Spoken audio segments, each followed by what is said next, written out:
I died on my 30th birthday, choking on champagne while my sister accepted a literary award for my novel. I remember the television screen in the hospital room, the IV drip in my arm after they pumped my stomach, and Vanessa's face glowing under the stage lights as she thanked her muse and the universe for inspiring her debut bestseller. The book she held up, Eclipse of the Forgotten, had my words on every page, my characters, my 3 years of soul-crushing work. The champagne hadn't gone down wrong by accident. I knew that as the room went dark. Then I woke up in my childhood bedroom, 22 years old again, staring at the glow-in-the-dark stars on my ceiling that Dad had put up when I was 7. My phone showed the date, August 14th, 8 years in the past, the day I'd told Vanessa I was writing a novel. I sat up so fast I nearly fell off the bed. My hands were younger, the scar from the car accident in my late 20s gone from my wrist. My body felt lighter, stronger, free of the chronic pain that had plagued my late 20s. It was real. Somehow, impossibly, I'd gone back, and I knew exactly what I had to do. In my first life, I'd spent 3 years writing Eclipse of the Forgotten in secret. I'd been so proud of it, so protective. The only person I'd shown the complete manuscript to was Vanessa. She was my big sister, my best friend, the one person I thought I could trust with anything. She'd read it over 2 weeks, called it interesting, and handed it back with barely any comments. 6 months later, she'd announced her book deal. When I'd finally gotten my hands on a copy, I'd recognized my own words on page 1. She'd changed character names, tweaked the setting from a dying industrial town to a coastal city, but the plot was mine. The twist ending I'd agonized over for months was there, word for word in some sections. I'd confronted her at a family dinner. She'd laughed in my face. "You can't prove anything," she'd said, sipping her wine. "Besides, you never even tried to publish it. You just sat on it like you sit on everything in your life." I took initiative. "That's the difference between us, Emma. I'm a doer. You're a dreamer." Mom had sided with Vanessa. Of course she had. Vanessa was the golden child, the successful one, the daughter who'd graduated top of her class and married a lawyer. I was the perpetual disappointment, the one who dropped out of college, who worked retail and spent my nights scribbling silly stories. "Stop being jealous of your sister's success," Mom had said, her voice sharp with disapproval. "It's unbecoming." I'd tried to sue, but Vanessa had covered her tracks well. She'd taken my manuscript and rewritten enough that her lawyer argued it was inspired by rather than stolen from. The case had dragged on for 2 years, draining my savings, destroying my mental health. By the time the judge dismissed it for lack of concrete evidence, I was broken, depressed, barely functional. Vanessa's book had been adapted into a streaming series. She'd sold the rights for 7 figures. I'd died alone in a studio apartment, choking on champagne I'd bought to celebrate finally finishing my second novel, the one I'd hoped would prove I was a real writer, not just a jealous sister. But now I was back, and Vanessa didn't know what was coming. I pulled out my laptop that same day, August 14th, 8 years in the past, and started typing. I didn't need to draft or plan or outline. The entire manuscript existed perfectly in my memory. Every word burned into my brain from the countless times I'd revised it, from the trauma of seeing it published under someone else's name. The muscle memory came back instantly. My fingers flew across the keyboard and the words poured out like a dam breaking. I wrote 16 hours straight, only stopping when my mother knocked on the door to tell me dinner was ready.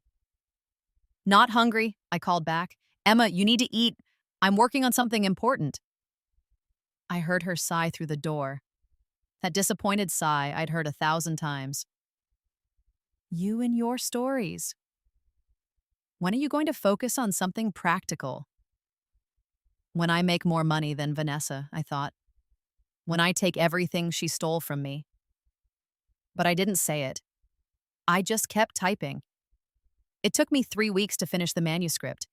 In my first life, it had taken 3 years. Years of doubt, of false starts, of tearing apart chapters and rebuilding them.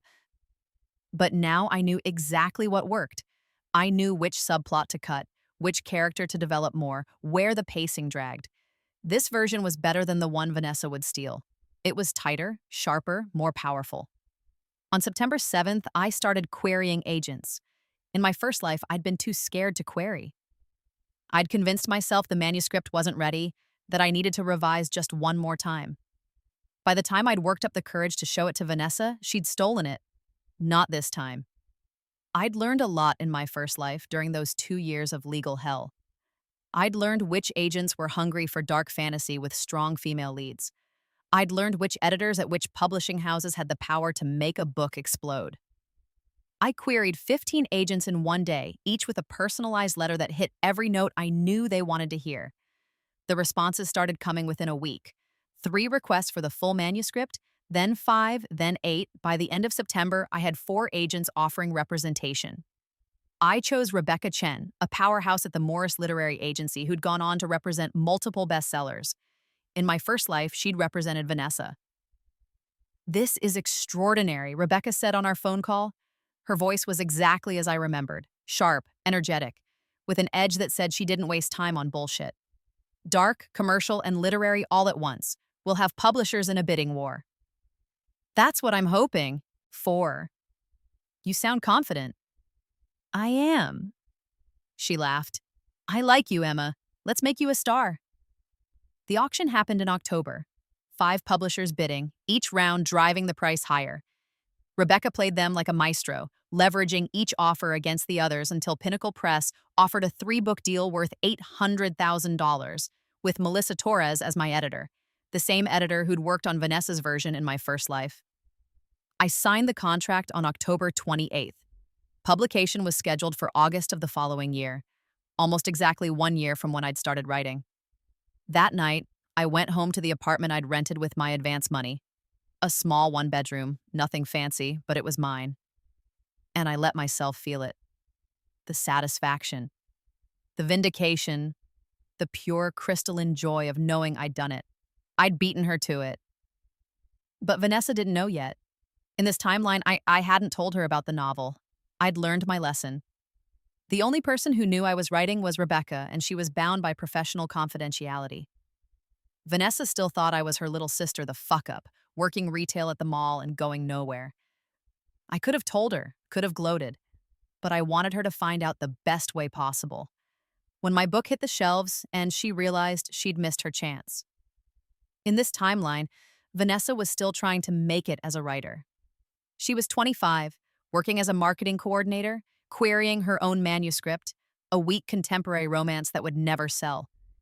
She spent our family dinners complaining about rejections, about how unfair the publishing industry was, about how she knew she was meant to be an author, but nobody would give her a chance. I smiled and nodded and said nothing. "You should try writing something, Emma," she said once at Sunday dinner in December. "It's really fulfilling, creative." "Maybe," I said, cutting into my chicken. "I'm pretty busy with work, though." "Retail isn't a real career," Mom interjected. "You should go back to school, get a degree in something useful."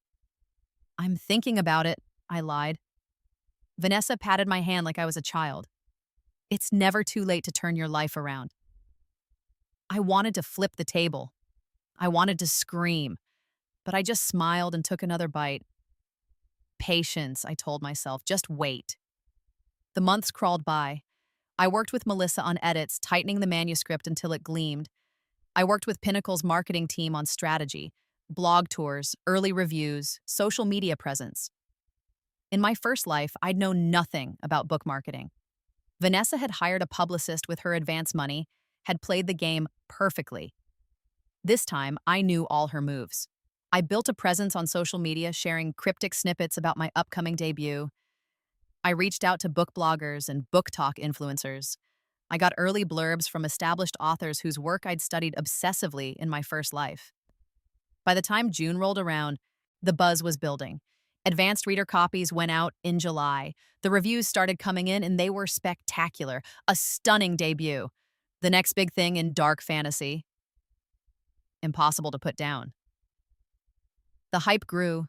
Pinnacle increased the first print run. Rebecca fielded interest from film producers.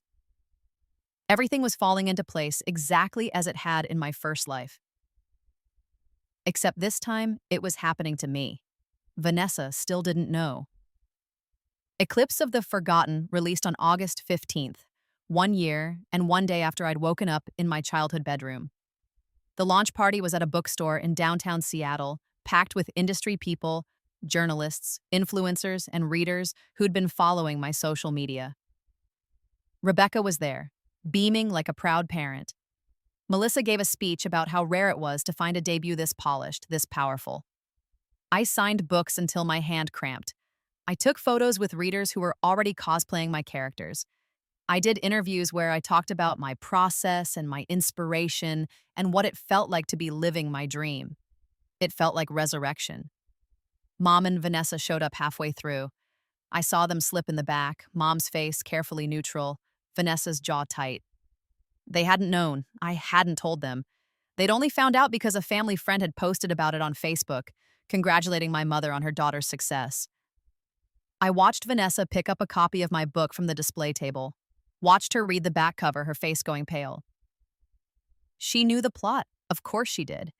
In her timeline, she'd been planning to steal it in about 6 months once I'd finished writing and shown it to her, but I'd already published it. I finished signing a book for a teenage girl who told me she'd never seen herself in a fantasy novel before, that my protagonist had made her feel seen. I thanked her, meant it with every fiber of my being, and then I walked over to where Vanessa stood frozen. Hey. Yay, I said brightly. C'est ceci. Glad you could make it. She stared at me. When did you write this? Over the past year, didn't I mention it? No, you didn't. Huh, I must have forgotten. I smiled. What do you think? You're a writer too, right? You must have opinions. Her hand was shaking on the book. The plot? It's original, dark, compelling? I tilted my head. Those are the words reviewers have been using. It's similar to something I was planning. Oh, that's just coincidence, I said, my voice sweet as poison. Great minds think alike, I guess. Although technically I published first, so I shrugged. You might want to reconsider your project. Wouldn't want anyone to think you were copying. The color drained from her face entirely. She understood. I could see it in her eyes. The realization that I'd beaten her to it, that her grand plan to steal my work had been destroyed before she'd even attempted it. I should get back to signing, I said. Thanks for coming. I walked away, leaving her standing there with my book in her hands. Mom approached me near the end of the night. Emma, this is unexpected. Is it? I met her eyes. I've always loved writing. You just never paid attention. I didn't know you were serious about it. You never asked. She flinched. Actually flinched. It was the first time I'd ever seen her look uncertain around me. Congratulations, she said finally. I'm proud of you. Too little, too late. But I smiled anyway. Thank you. The book hit at the New York Times bestseller list in its first week. It stayed there for 18 weeks. The reviews kept coming, each one better than the last. Readers devoured it. My social media exploded with fan art, fan theories, people begging for the sequel. Film producers started circling. Rebecca fielded offers from studios, production companies, streaming platforms. By October, we'd sold the adaptation rights to Summit Entertainment for $2.4 million. I quit my retail job with a resignation letter that just said, I'm pursuing other opportunities. Vanessa called me in November. I'd been expecting it. We need to talk, she said. About what? Your book. What about it? Emma, She paused. I could hear her breathing on the other end of the line. That story, I had the same idea. I've been working on something almost identical. That's unfortunate. I'm serious. The plot, the characters, the twist ending. Are you saying I stole from you? I asked innocently. No, I'm saying we must have had some kind of shared inspiration. Maybe from something we both read, or a movie we saw, or say, Vanessa, I've been working on this book for over a year. I have dated drafts, agent correspondence, editor notes. Everything is documented and time-stamped. If you publish something similar now, it'll look like you copied me. Silence. I would never. I'm not accusing you of anything, I said smoothly. I'm just pointing out the optics. Your sister publishes a bestseller, and then you publish something with the same plot? People will talk, especially since I published first. This isn't fair. Life rarely is. I let the words hang. I have to go. Interview with Publishers Weekly in 10 minutes. Bye. I hung up before she could respond. She tried a few more times to discuss it with me, but I was always busy. Book tour, media appearances, meetings with producers about the adaptation. My schedule was genuinely packed. I wasn't making excuses. In January, I saw that Vanessa had posted on social media about her upcoming debut novel. The plot description was eerily similar to mine. She was doing it. Even knowing I'd published first, even knowing how it would look, she was so desperate to be a successful author that she was going through with it anyway. I watched her query agents, watched her get a few requests, then rejections across the board. Her manuscript was too similar to mine. Agents wouldn't touch it. So she self-published in March. The book was called Shadow of the Remembered. Different enough title to avoid direct confusion, but the cover art was clearly trying to evoke my book's aesthetic. The plot was my plot, with some names changed and minor setting adjustments. Exactly what she'd done in my first life. The reviews were immediate and brutal. A blatant ripoff of Eclipse of the Forgotten. Did the author think we wouldn't notice? This is just Emma Sterling's book with a find and replace done on character names. Book Talk tore her apart. A popular influencer made a video comparing passages from both books, showing how similar they were, questioning Vanessa's ethics. The worst part, the influencer said, is that Emma Sterling is her sister. Imagine stealing your own sister's story. The video went viral, 3 million views in 48 hours. Vanessa called me crying, "Emma, please, people think I stole from you." Did you? What? No, we just had similar ideas. Then you say you have nothing to worry about. I need you to make a statement. Tell people we both came up with it independently.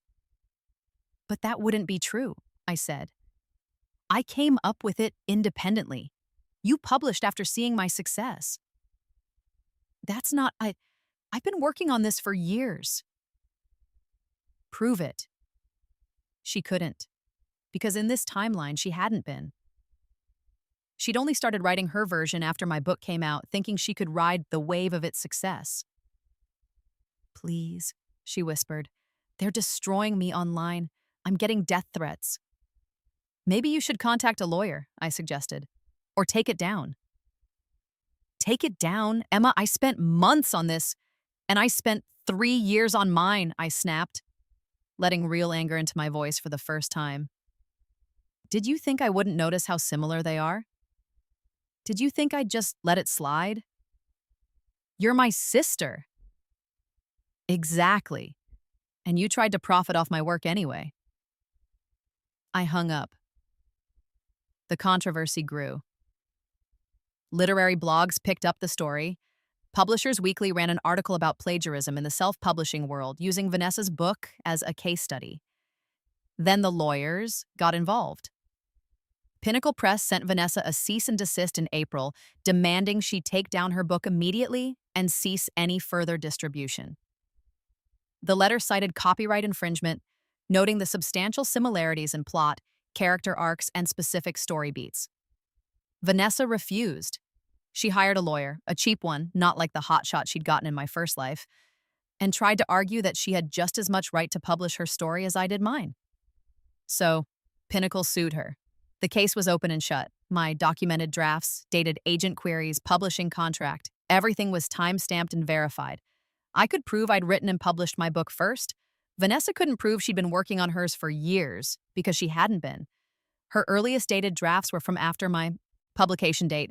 Her lawyer advised her to settle. She refused out of pride, out of desperation, out of sheer inability to accept that she'd lost. The case went to court in September. I sat in the courtroom wearing a tailored blazer I'd bought with my advance money and watched Vanessa's lawyer try to argue that common story tropes couldn't be copyrighted. He was right about that. But what Vanessa had done went beyond common tropes. She'd copied specific plot points, character dynamics, and story structure. She'd even kept some of the same dialogue in key scenes, just slightly reworded. My lawyer presented the evidence methodically. Side-by-side comparisons, publication timelines, expert testimony from literary analysts who confirmed the works were substantially similar beyond what coincidence could explain. Vanessa took the stand. She looked exhausted, defeated. The past 6 months had clearly destroyed her. She'd been fired from her marketing job because the company didn't want the negative publicity. Her social media was a wasteland of harassment. She'd had to move back in with our parents because she couldn't afford rent. I didn't steal anything, she said, her voice barely audible. I had the same idea. After your sister had already published her book? My lawyer asked. I'd been thinking about it before. But you didn't write it before. I was planning to. Planning isn't the same as doing, Ms. Sterling. Your sister wrote, published, and achieved success with her work. You then wrote something substantially similar and attempted to profit from that similarity. Is that correct? Vanessa looked at me. There were tears in her eyes. Emma, please. You know I would never hurt you. But I knew differently. I knew exactly what she'd done in my first life, how she'd looked me in the eye and called me jealous, how she'd stolen my work without remorse. I said nothing. The judge ruled in Pinnacle's favor. Vanessa was ordered to pay $450,000 in damages, the estimated profits she'd made from her self-published book, plus punitive damages for willful infringement. She was also ordered to permanently unpublish her work, destroy all copies, and never publish any derivative work based on my intellectual property. She didn't have $450,000. She'd barely made $3,000 from her book before the lawsuit shut down sales. She'd be paying off that judgment for the rest of her life. I walked out of the courthouse into a crush of cameras and reporters. This case had become big news. Author sues sister for plagiarism. David and Goliath story, except David was also Goliath.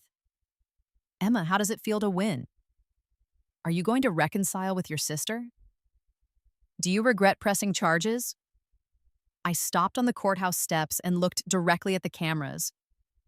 I don't regret protecting my work, I said clearly. I spent 3 years writing that book. It's my story, my characters, my vision. What my sister did wasn't inspiration, it was theft. And theft has consequences. The clip went viral. Some people called me ruthless. Others called me a hero standing up to plagiarism. I didn't care either way. I'd gotten what I wanted. Vanessa called me that night. I let it go to voicemail. Emma, I'm so sorry. I fucked up. I see that now. I was jealous, okay? I was jealous that you succeeded when I couldn't. I thought if I wrote something similar, I could have what you have. I was wrong. I know that. Please, can we talk? You're my sister. I love you. I deleted the voicemail. Mom called next. Emma, you've made your point. She's been punished enough. She's living in our basement. She has no job, no prospects, and now she owes $500,000. Have some compassion. Did she have compassion for me? I asked. She made a mistake. She stole my work and tried to profit from it. That's not a mistake. That's a choice. She's your sister. Then she should have acted like it. I hung up on her too. The second book in my trilogy came out the following spring. It debuted at #1 on the New York Times list. The film adaptation of the first book started production that summer, with an A-list actress attached to play the lead. I bought a house. A real house with 3 bedrooms and a yard and a study where I could write. I furnished it carefully, choosing every piece to reflect my taste, my style. Vanessa sent me a letter. It arrived on the 1-year anniversary of the court judgment. Emma, I know you probably won't read this. I know I don't deserve for you to read it, but I need to say this anyway. You were right about everything. I was jealous. I was arrogant. I thought I was better than you, smarter than you, more deserving of success. When you succeeded and I couldn't, it broke something in me. I saw your book and thought, I could have written that. I convinced myself that I would have written it if you hadn't beaten me to it, that it was just bad timing. But that's not true. You wrote something brilliant. I wrote a copy of something brilliant. That's the difference between us. I'm sorry I tried to steal your work. I'm sorry I didn't see your talent until it was too late. I'm sorry I was a terrible sister. I don't expect forgiveness. I just wanted you to know that I understand now. You won. You deserved to win. I hope you're happy. Vanessa. I read the letter twice, then put it in a drawer. Part of me felt vindicated. Part of me felt nothing at all. The third book came out the following year, another bestseller. The film adaptation premiered to critical acclaim and box office success. They greenlit the sequel immediately. I did interviews where I talked about my meteoric rise, about being a debut author who'd captured lightning in a bottle. Nobody except Vanessa knew the truth, that I'd had 8 years of experience compressed into one, that I'd lived this life before and knew exactly which choices would lead to success. I ran into Vanessa once, 3 years after the judgment. I was at a bookstore in Seattle for a signing. She was there with a stack of books standing in line. When she reached the front, I looked up and our eyes met. She looked older, tired. There were lines around her mouth that hadn't been there before. "Hi," she said quietly. "Hi." She handed me a book. "Could you sign it?" I opened it, pen ready. "Who should I make it out to?" "To Vanessa." She paused. "Your sister."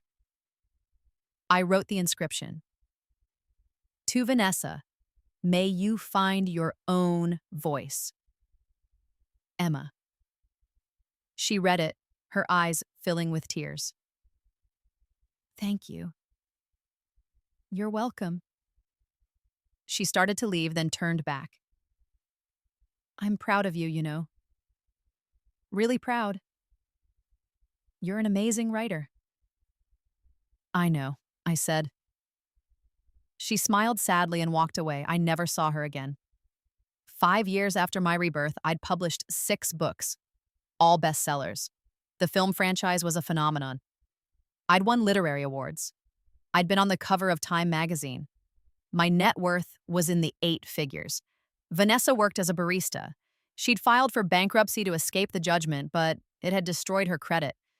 She'd tried to write other books, but publishers wouldn't touch her after the plagiarism scandal. She'd tried writing under a pen name, but someone always found out and exposed her. Mom still asked me to be the bigger person and forgive her. I told Mom I'd already been the bigger person by not pursuing criminal charges.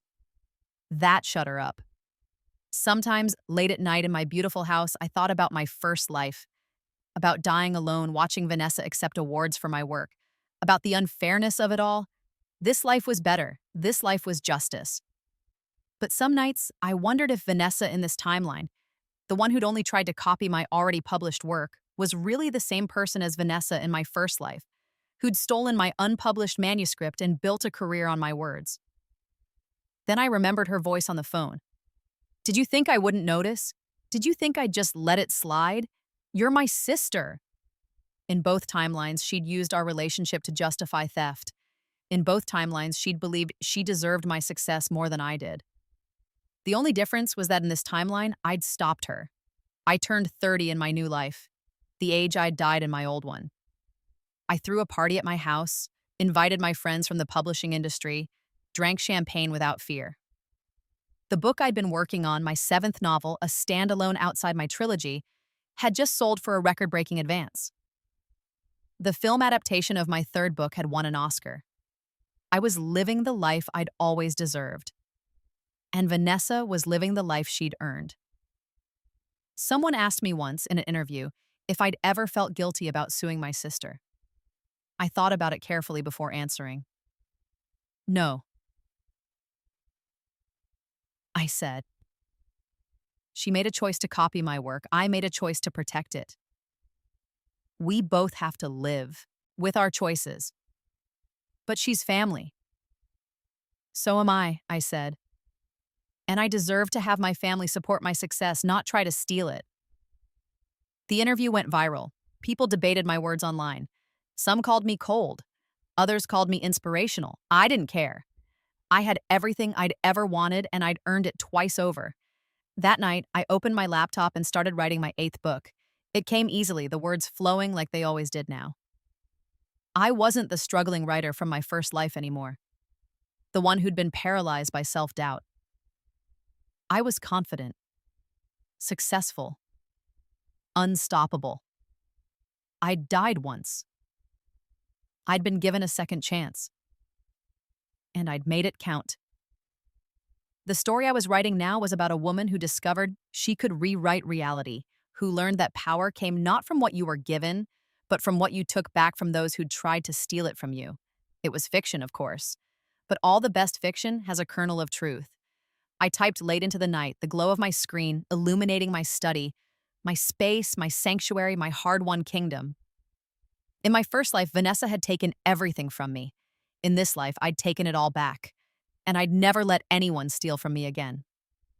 The cursor blinked on the screen, waiting for the next sentence. I smiled and kept writing. After all, I had always been the better writer. It just took dying for me to prove it.